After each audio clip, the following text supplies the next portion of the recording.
Now, performance contract. If I take you to the previous slide, I am leaving a message to the general public and the media present here and everybody listening. You and I, our taxes, so far as the president is concerned, your taxes should manage well. Your taxes get invested in state enterprises. If they report profits, your taxes invested is growing. If they report losses, it's not a pleasant outcome so far as President Akuffo is concerned. So, signing performance contract for SIGA to monitor your performance is so critical to the government. And those signing, we're able to monitor, we're able to guide. Parliament is able to oversight. And then transparency, what is happening to your money, we see. If you're not signing performance contract, what does it mean? It means a certain group of Ghanaians working with your taxes don't want to be monitored in terms of performance. Is that understanding clear? That is my understanding. And so far as my mandate is concerned, that is the way I understand it. So, I leave a message that the media and the public should be interested in the companies that are not signing performance contract and be asking questions. Why are you not signing performance contracts? Recently, the president even made a declaration, charged them to sign performance contract. It improved the outcome, but we should be interested. We shouldn't overly be interested in the ECG. 1. Overly be interested in a cocoa board. 2. Overly be interested in a PBC. 3. Out of 175. Let's be interested in all of them. Because the president is interested in all of them being transparent, preparing accounts, signing performance contract, and your scrutiny and your questions will help him, will help me, will help Director General John Boadu for us to achieve coverage of all of 175 so that our tax revenues will be accounted for in a transparent manner. This is a charge I leave to all of us. These entities do not sign performance contracts. These entities, they don't. So we should start asking questions and start finding answers. Now, I leave you with some visionary people and visionary statements they've made about the visionary turns public enterprises we are going. We may listen to this video to inform your own thinking.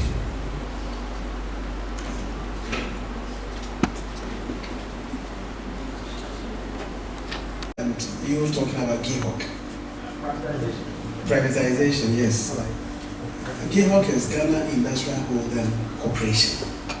And I know GIHOC to have been a portfolio of industries from safety matches, to automobile, Akasanoma, Boadu, to pharmaceuticals, to paper conversion, to I don't know what we're not doing as a country under GIHOC, industrial holding. All of them collapsed, leaving only the pure one. The one that does, distilleries. Come to think of it. All of them, the one that doing electronics, the one that's doing transport, buses, USAC, Omni services, the one that everything collapsed, leaving only the alcohol. Ghana is a unique country, that's the way I see it. But then, when it comes to privatization, my answer is this. Models for countries that have taken advantage of state-owned enterprises. Always share ownership with private sector. Recently, my team, myself, DG, and the World Bank team member at Ministry of Finance went to look at Singapore. And it's amazing how Singaporean government will just take 20%. So that government has a hand in it, but 80% private. And normally in our own economy here, example I cite to support this privatization as I saw a telecommunications sector emerging in this economy, and the state has 100% participation through Ghana Telecom, 100% participation, and then a private investor also started what we called Space Phone, which then became Arriba, and then now MTN. You go and check MTN revenue, check profit, and go and check Space Phone, which has also become Telecom, right? Vodafone and then today Telecom. That is government versus private. And tell me that where would you want your taxes to go to be managed? Government or private? That is us, right? It's a choice anytime this conversation comes up. I want to. Now, all the cable enterprises, you know them, right? Because the state held it.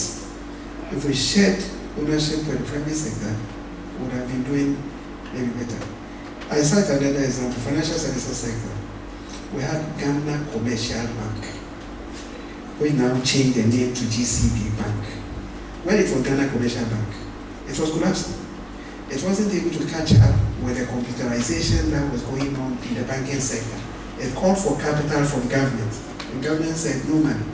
We need money for roads, schools, hospitals, and so on. So go to the stock market and raise the capitalization. They did. They are on the stock market now and survived.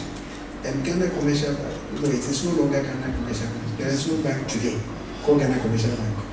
There's a GCB Bank, which hitherto was owned 100% by Ghana government, but listed on the stock market. Now, it is one of the well-functioning banks delivering service. I can also tell you Ghana Oil, which has now also needing capital, became Goil, changed the name, listed on the stock. Before Akuffo time, it was taking more than 1 month to register a company. You go into lands to register land, factors of production, they say land is part. Are you going to digitalize the land documentation process for it to be fast, to enhance economic development? Or so if you look at the portfolio of public enterprises SIGA and myself are managing, if they do not perform, modernize, and deliver their services efficiently, what will be the impact on economic development? It will slow us down.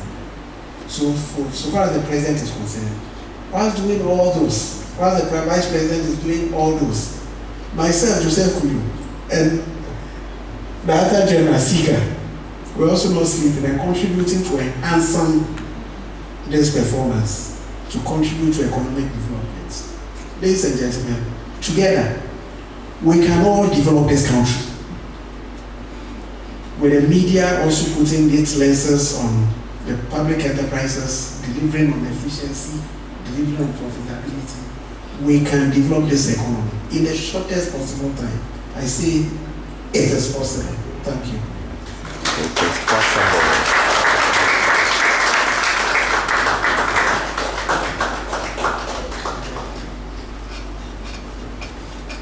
Thank you very much, Honorable Minister. That was quite impressive, and I must commend you for the yeoman's job. I believe this will pass for an MBA lectures for award of an MBA degree. Because seriously speaking, the talk of corruption, the public enterprises, and how to demand accountability rests solely with the SOEs. And if government has opened its books and have put in place measures to ensure that you have access to information and opening itself to the public, and to the extent that the Right to Information Bill is passed under this president, you have every opportunity to contribute to ensure that they become quite profitable. In so doing, it also helps strategic investment into these state institutions. When state institutions operate under opacity, it becomes very difficult for strategic investors to even approach them and then suggest ways to improve our lot. I'm quite impressed about what you have done, and I believe that we'll continue this discussion in the media space. Let's create the awareness, what the ministry has done, what SIGA has done. And I'm particularly happy. Most people do not know John Boadu when he was appointed. They've known him as the General Secretary of the NPP. They do not know he's a professional accountant. And for his background, I'm a chair of the Ghana Enterprise Agency. I've just looked at the league and where we are placed. I have questions for my management and the board as well to improve our performance. And I believe that it's an eye-opener for us. And if the media keep the spotlight on it, and the minister has clearly invited the media to put the spotlight on those who have not actually reported or have brought up their books for public scrutiny. And I think that is a good opportunity for all of us to continue to contribute a bit to our national development. Ladies and gentlemen, it's our time now to ask all the relevant questions. You mentioned your name, your media house. Please don't repeat the questions. When your colleague has asked the questions, so Minister, you take the notes, and after we'll take it 5. If you are afraid of numbers, I'll give you simple understanding of the numbers. Look at the first column which talks about the year. 2016, there was a previous government. You look at the numbers, that tells you when it comes to performance contract signing, we have invested taxpayers' money in state enterprises, and the leadership and management and board of these state enterprises are supposed to sign performance contracts. Look at 2016, whole year, number of performance contracts that were signed. Don't forget, I have told you that there are 175 public enterprises. Only 6 signed performance contracts. So, taxpayers' money then, how would you exact performance from people who were managing the public enterprises? And go to the second column, where it talks about audited accounts. You know, audited accounts will mean you have prepared account and it's been looked into by an independent body and reporting to you that all they did, the opinion expressed is that they've done this right, the record reflects the operations and everything so that it gives you peace of mind. Audited account, only 2. And we're talking about 2 out of how many? 175. And then 16 unaudited. The only unaudited in that case means accounts were prepared, but they were not audited. And then the next column tells you out of the 18, out of the 175, only 18 prepared accounts. And then come President Akuffo, who carries the vision to highlight the public enterprises. 2017, you get 25 signing, 8 improvements, 8, and then 44 unaudited, and then you have how many? 49 accounts that you know were prepared or reported on. There is a document that is published we call State Ownership Reports. State ownership reports would report on all the enterprises that would prepare accounts in one document so that the public can scrutinize, ask questions, for us to be aware of what our taxes invested in these enterprises are being used for. Now, come 2018, you see further improvement in terms of performance contracts. So when you look at the performance contract that was signed, look and follow the numbers. You see from 41, 47, 47 repeated, 64, 64, and then 73. Meaning that since Seeger's establishment, since the president taking over the reins of government, we have seen the public enterprises across the whole country. Today, it is everybody's observation that across the whole country, infrastructure development is massive. In my own words, I say the president has turned Ghana, the whole country, Ghana, into construction sites. Everywhere in town there is some construction. I wish this had been the case over the years. Like by now we'll see what is happening. But at least under this government, this is what has been happening. The whole country has been turned into one massive construction site. From roads to hospitals, and Agenda 111 to sports facilities, to I don't know where we are lacking so far as construction is concerned. That infrastructure development and facilities is going massively. Now, there is, if you take education, you take infrastructure, which will ensure mobility. And don't forget, if I say mobility, it is one word. So you need the citizen educated, that is mobile, and moving fast. So roads are being dualized. Airports are being constructed across the country to enhance fast movement and speedy mobility. Because economies that are developed, people move fast. Isn't that the case? So that is also happening. Now, beyond that, the citizenry must be healthy. Because if your people are dying, not healthy, there's an implication. So this government hasn't left that space and health delivery. Last I went to help in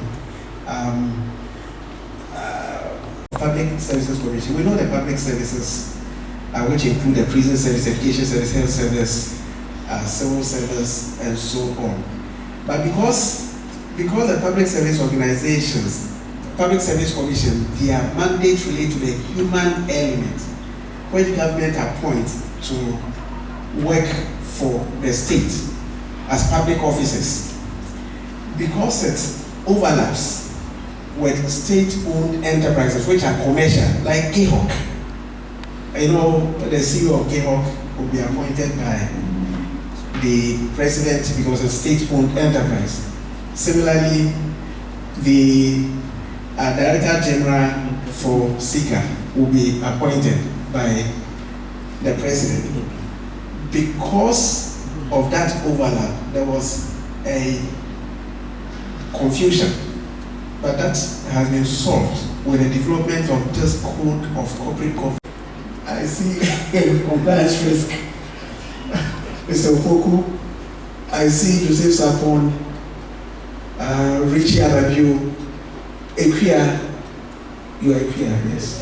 I haven't forgotten you. A team, Mr. Emin, Sam Emin. It's work. There are people in PIAD, I should also mention, that's Public Investment in Asset Decision. It's not been easy looking or oversighting 175 enterprise space If you take a minister of energy, for example, oversighting 16 energy, how do I call it, agencies, and if you take transport, oversighting, you take, so when they all come together in one portfolio, and your oversight work cuts across them, and doesn't just cut across them to implement policies for their implementation, but to ensure that they deliver results that reflect good management of our taxes, then you have work to do. And that is the vision of the president, that we do this. It is the vision of the vice president to also make sure that the companies become reflective of modern trend, technology, deployment, to become modern companies. So it's not been child's play. It's been a lot of work, and I'm very appreciative to the team I have worked with. You'll be surprised to also learn the lean management approach. My team, we are just about 11. Sometimes people will say number of ministers plenty, but this is a minister working with only 11 people, and a budget over the 3 years, less than budget releases less than 3 million Ghana cedis. Did you hear that? So the work that has been done and continues to be done through the president's vision, making sure that there is least cost oversight of these enterprises to deliver maximum potential and maximum investment outcomes of our investment in these enterprises. We should be appreciative of the president's effort and the vice president's effort. Don't leave mine. In my concluding remarks, I want to put the context of the public enterprises management, performance management, in overall economic management context. This is important to me because as a member of economic management team, sitting there, as a member of cabinet, sitting there and seeing the comprehensive approach to a management of this economy. And then when it comes to public discourse, we do isolated performance assessment, delinked performance assessment. So we don't appear to see how this economy is being managed holistically to move it together forward. We don't see. My concluding remarks, this is what I want to highlight. The president's vision to establish SIGA and to put in place the institutional arrangement to ensure that 175 entities, look at their sizes, some are small, some are big, participating in this economy, their growth will mean economic growth for this country. So we should highlight and ensure their growth. But the president hasn't stopped there. So far as the economy is concerned, he says going forward, we should develop educated population. And the only space linking primary to university education, which is the secondary, he says cost, he takes it. Government takes it so that there will be free education and people will be educated, least to secondary level, most to at university level. And if you look at countries that have developed, from Japan to the Switzerland to the Germany, to check the education level, you will see educated population. Don't forget, it is the educated population that will be able to deliver speed. Isn't that the case? Uneducated population will lag behind in the speed of economic development. So a charter that if you have been set up to operate profitably, deliver the profits. If you are not delivering the profits, we do a turnaround. Turnaround will mean that now you are making losses. Has taken us through what is oversight on SIGA, and for that matter, oversight on our SEs has been over the period. And he has clearly indicated that hitherto we have these entities which put together is around 175. They are not showing transparency by way of reporting. And before you can even assess the profitability of an entity, they must report, not just report, audited reports.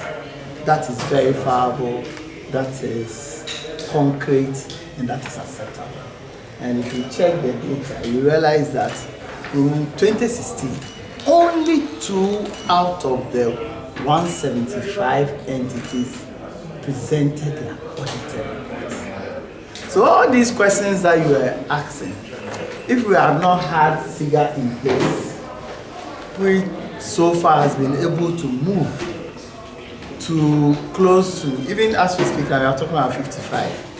But by the end of the year, you clearly see that almost 130 SEs out of the 175 have been audited by the Auditor General. This clearly has shown and has given rise to massive transparency and accountability to the people of this country. Because, come to think of it, you have these entities having amongst them close to almost 1 trillion Ghana cedis in terms of assets. And nobody knows what they are doing with these assets. There was a question about profitability. Just contribution to GDP in 2020 was around 50 billion. By 2022, it has risen to 419 billion. And you know what? It's because in terms of reporting of the activities, in terms of getting their audited financial statement, we can capture and know their contribution to GDP. Hitherto we weren't having it. So if you check their contribution to the national account, what now the nation is doing is to prepare an account not only for central government, we prepare an account for central government, SOEs or SEs, and the metropolitan and district assemblies. You'll be surprised to note that in terms of total assets, the metropolitan and district assemblies hold more assets than the central bank, the central government.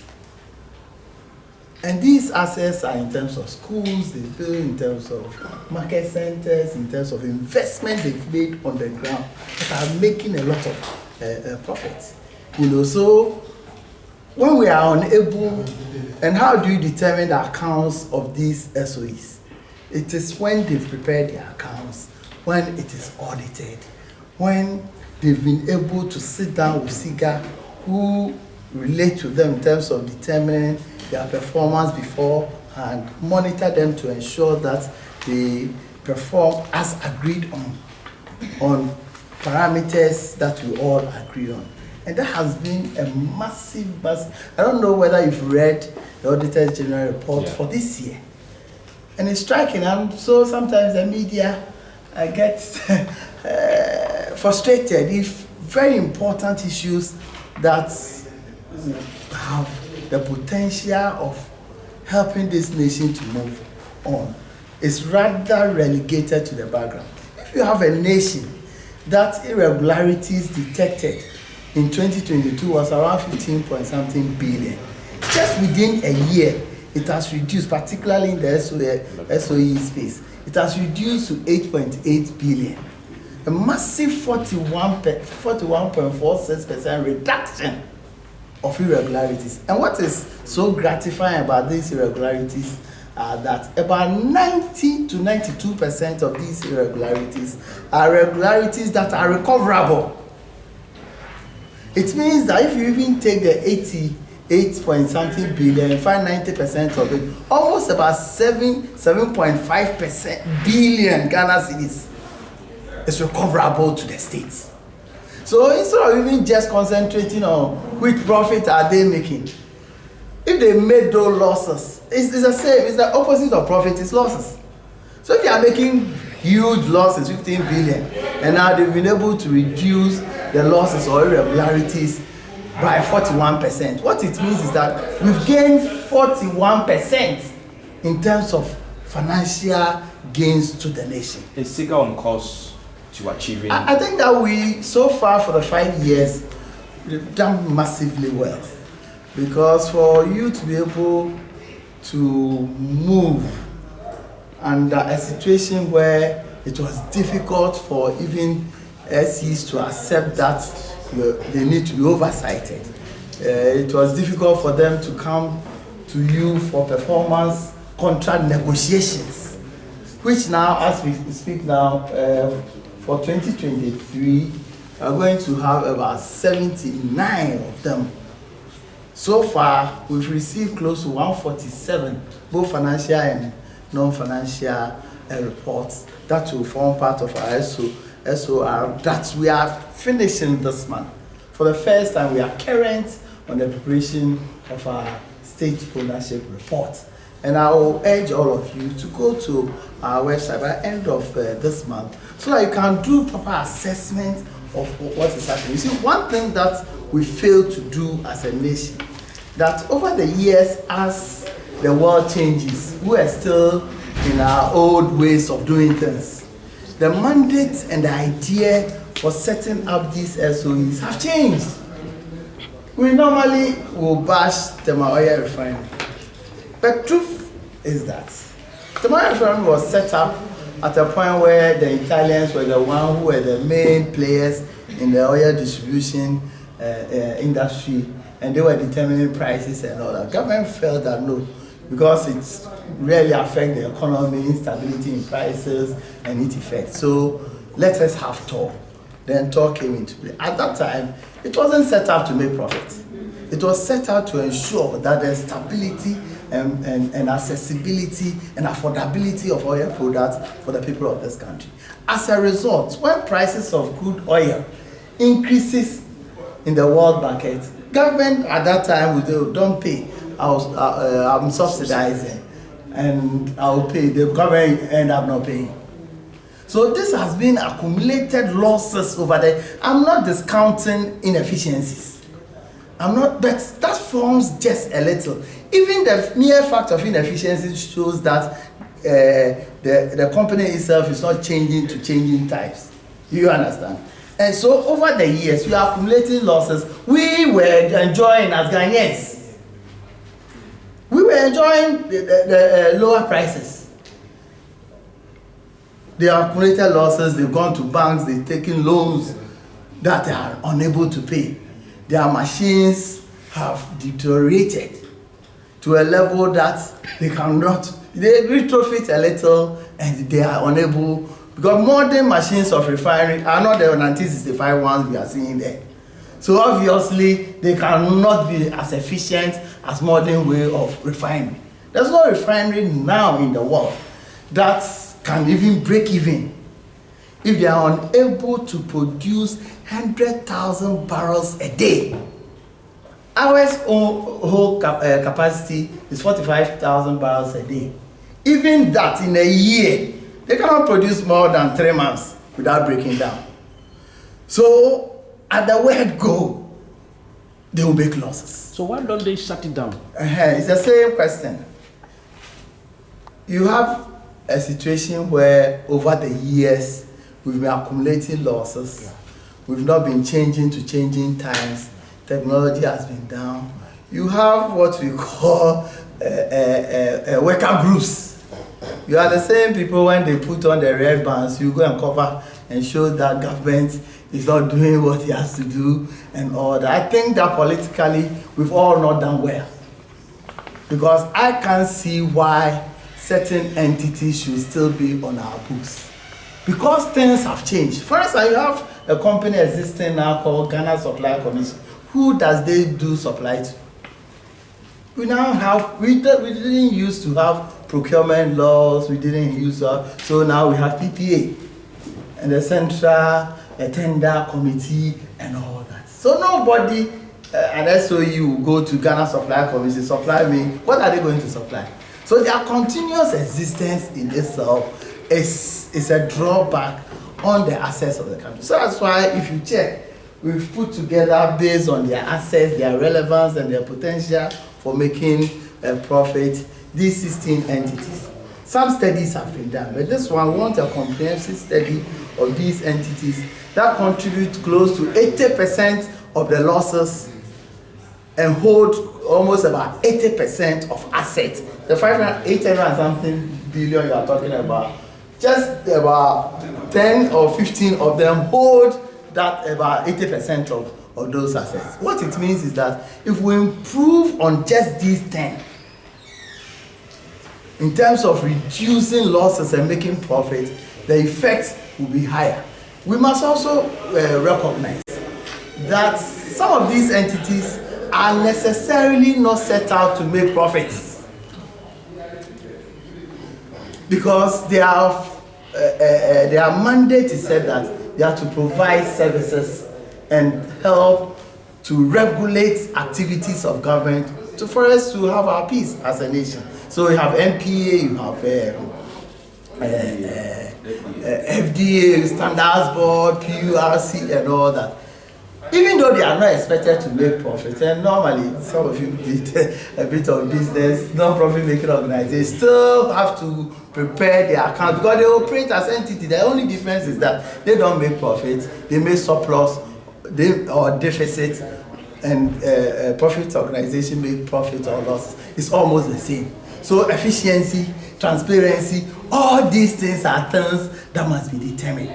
So then, and should be able to be monitored. And the kind of assets in their hands, some of you are not even interested, because you don't even know in the first place. But if you know, there are areas that we can also recoup money in order to support the government's revenue. That's why our projection is that SOEs or SEs in total should contribute about 30% GDP of the country. And it is doable.